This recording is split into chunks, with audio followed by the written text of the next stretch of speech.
लोगों को दुख सुख में साथ रहा हूँ। बिल्कुल बिल्कुल। लॉकडाउन से लेकर अभी तक मैं उन्हीं के साथ में हूँ और अभी तक अच्छा खासा सपोर्ट मिल रहा है। हर चीज़ सुविधा, कुछ भी सुविधा नहीं है हमारे खास करके क्षेत्र में, श्रीपुर पंचायत में। अभी नल जल का तो काम ठप है और शिक्षा का भी ये नहीं, कोई सुविधा नहीं है और हॉस्पिटल तो बिल्कुल हमारे पंचायत में एक भी नहीं है। आदमी हमको चाह रहा दिलो जान से जो आप चुनाव में इस बार लड़िए और हम आपके साथ में है। उम्मीद है जो इस बार जनता मुझे चुन रहा है, हमको देख के लग रहा है। नमस्कार, मैं हूं आयुषी मिश्रा। आप देख रहे हैं फर्स्ट बिहार झारखंड। फर्स्ट बिहार की पूरी टीम लगातार अपने चुनावी सफर पर है। ऐसे में अभी हम मौजूद हैं सीमांचल के इलाके में। वक्त हो चला है गांव की सरकार बनाने का और अभी हम मौजूद हैं श्रीपुर मल्लाह टोली के पंचायत में और यहाँ के भावी प्रत्याशी मोहम्मद जहीर उद्दीन हमारे साथ हैं। चल के इनसे जानते हैं कि आखिर चुनाव लड़ रहे हैं, चुनावी मैदान में हैं और जहीर उद्दीन किस उद्देश्य के साथ चुनावी मैदान में हैं। चल के इनसे जानते हैं। हमारे साथ जुड़ने के लिए बहुत बहुत शुक्रिया आपका। मैं मोहम्मद जहीर उद्दीन जी, पूर्व मुखिया प्रत्याशी श्रीपुर मल्लाह टोली। इससे पहले भी आप चुनाव लड़ चुके हैं? जी, इससे पहले भी चुनाव लड़ा हूँ। गया चुनाव में मैं जब महानगरी मुंबई जिसको कहा जाता है, जी, जब मैं वहाँ से आया तो लोगों को देखा जो बहुत परेशान है, तो मैं सोचा जो मैं भी चुनाव में उतर जाऊं और मैंने उतरा और अच्छा खासा लोगों का सपोर्ट मिला मुझे और कुछ वोट से हमने हार गया।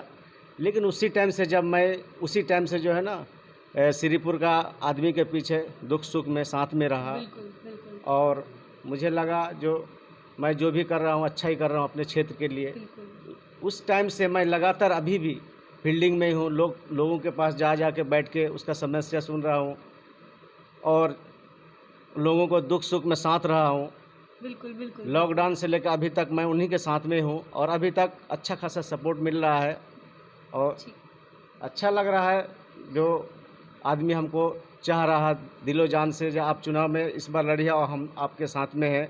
और उसको और मैंने बहुत सारे जगह पे घूम के मालूम किया जो क्या परेशानी हुई और अभी भी क्या परेशानी है। तो लोगों ने कहा अभी नल जल का तो काम ठप है और शिक्षा का भी ये नहीं, कोई सुविधा नहीं है और हॉस्पिटल तो बिल्कुल हमारे पंचायत में एक भी नहीं है। लोगों को एक भी नहीं है, लोगों को बहुत परेशानी हो रही है।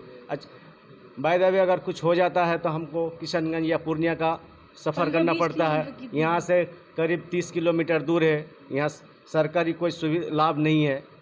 और अच्छा जहीर उद्दीन जी, आपने कहा आप मुंबई महानगरी से आए थे और महानगरी से जब आप वापस अपने घर लौटे थे तो कहाँ वहाँ की लैविश लाइफ और कहाँ आप जब अपने क्षेत्र में आए और आपने देखा कि आपकी जनता किन चीज़ों से वंचित है, वहाँ का 20% भी यहाँ की जनता को नहीं मिल रहा है और ऐसे में वहाँ महानगरी से अपने गांव तक का सफ़र कैसा रहा? क्योंकि ये बहुत बड़ा फैसला होगा जब आपने लिया होगा और वो कौन सा मोड़ रहा होगा जब आपको लगा होगा कि आपको जनता के लिए अपने आप को न्यौछावर करना है? अगले ही चुनाव में जब मैं नया था तो लोगों को अच्छा खासा सपोर्ट मिला। जब मैं फिर आया अभी इलेक्शन होने के बाद जो फिर मैंने देखा जो मेरे लिए यहाँ कोई काम नहीं बचा तो फिर मैं मुंबई चला गया। मुंबई जाने के बाद फिर मैं सोचा जो नहीं, जनता को मेरे ज़रूरत है। उसके बाद मैं फिर मुंबई से घर लौट के आया और लोगों के साथ अभी तक जो है ना दुख सुख में साथ में रह रहा हूँ और अच्छा खासा उन लोगों का भी हमको भरपूर समर्थन मिल रहा है। और देखा जो यहाँ का हर चीज़ सुविधा, कुछ भी सुविधा नहीं है हमारे खास करके क्षेत्र में, श्रीपुर पंचायत में कोई सुविधा नहीं है। लोगों को परेशानी का सामना करना पड़ रहा है। तो वही लोग सोचा हमको खुद ज़रूरत महसूस हुई जो नहीं, लोगों को मेरा ज़रूरत है। तो उसी के साथ में जो मैं अभी तक दुख सुख में साथ में रह रहा हूँ। आप आज अभी जो आप यहाँ आए हैं तो ज़रूर आप कुछ सर्वे किए होंगे। बिल्कुल, हम लगातार आपके क्षेत्र की जनता से बात करते हुए आप तक पहुँचे हैं और जो विकास की बात आप कर रहे हैं ये बात सही है कि ना तो यहाँ पे पक्की सड़क है अभी तक, और रही बात अस्पताल और शिक्षा शैक्षिक संस्थान की तो उनकी भी यहाँ पे भारी तादाद में कमी है। यहाँ पे बच्चों को कईयों किलोमीटर साइकिल चलाकर स्कूल जाना पड़ता है।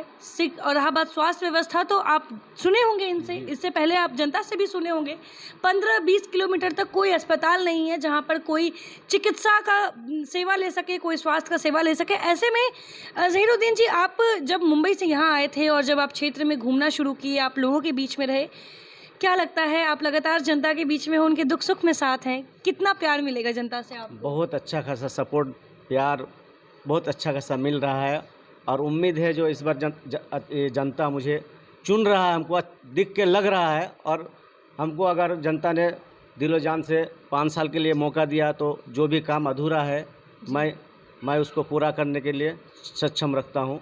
दुख सुख में मैं उसका हमेशा साथ रहा हूँ। ये कोई किसी का जो ये जाति मकान नहीं है जो 5 साल में रहेगा। अगर मैं काम नहीं किया तो 5 साल में जनता हमको देख लेगा जो कौन काम किया नहीं किया। अगर जनता मौका देगा तो 5 साल उसके दुख सुख में रह के काम करूँगा, मौका देगा तो, और अगर नहीं दिया तो फिर जनता अपने इसमें सोचे। बिल्कुल बिल्कुल बिल्कुल बिल्कुल। अच्छा, आपने कहा कि पिछला चुनाव भी लड़े थे, महज कुछ वोटों से चूक गए थे, लेकिन ऐसे में वो कौन कौन सी कमियां थीं जिन पर आपने काम किया और वापस से आप चुनावी मैदान में उतने ही जज्बे के साथ खड़े हैं? सबसे पहली बात, जब मैं उस टाइम नया था और पॉलिटिकल में बहुत कमी थी, मुझे मालूम नहीं रहा, मैं बाहर में था। लोगों को लगा जो ये नया कैंडिडेट है इस बार, और जो मेरे इस एगेंस्ट में चुनाव लड़ा हमारी ही परिवार के हैं, वो 2-3 बार उसने चुनाव कुछ वोट से भी हार गया। तो लोगों को लगा जो एक बार इसको मौका दिया जाए, तो लोगों ने उसको इस बार पूरा समर्थन के साथ मौका दिया, और 5 साल उसने जो भी चलाया अच्छा ही चलाया। और इससे पहले वाले से बेहतर रहा उसका कार्यकाल। लेकिन जब मैं साथ में रहा तो आदमी बोला ये नहीं, इस बार युवा को चाहिए, और दुख सुख में मैं जनता का दुख सुख में साथ में रहा, और हमको अच्छा खासा अभी मौका जनता सपोर्ट कर रहा है। जो आप मेरे साथ में दुख सुख में आए तो हम भी आपके साथ में हैं। 5 साल हमको जनता अगर मौका दिया तो हम उसके साथ, उसके हर दुख सुख में साथ रहेंगे। जो भी कमी रह गया है इसमें पंचायत में, वो हम पूरा करने के सक्षम में है, और अगर जनता हमको 5 साल मौका दिया तो हम ज़रूर काम करेंगे। तो ये थे हमारे साथ मोहम्मद ज़हीरुद्दीन। इनका साफ कहना है कि अगर जनता इनको दोबारा चुनती है, यानी कि पिछली बार महज कुछ वोटों से चूक गए थे, लेकिन अगर जनता इस बार पूरा समर्थन देती है तो ये उनके हर उम्मीद पर खरा उतरेंगे। इनका साफ कहना है कि मैं जनता के बीच में रह के सेवा करूंगा, उनके हर सुख दुख पर साथ दूंगा। लेकिन ऐसे में जनता को इन पर भरोसा करना होगा, जनता को इन पे विश्वास करना होगा और इनको भारी मतों से जिताना होगा। तभी ये जो सपना लेकर महानगरी से अपने गाँव लौटे हैं, सीमांचल लौटे हैं, अपने पंचायत लौटे हैं, वो सपना तभी पूरा हो पाएगा जब जनता इन पर विश्वास दिखाएगी।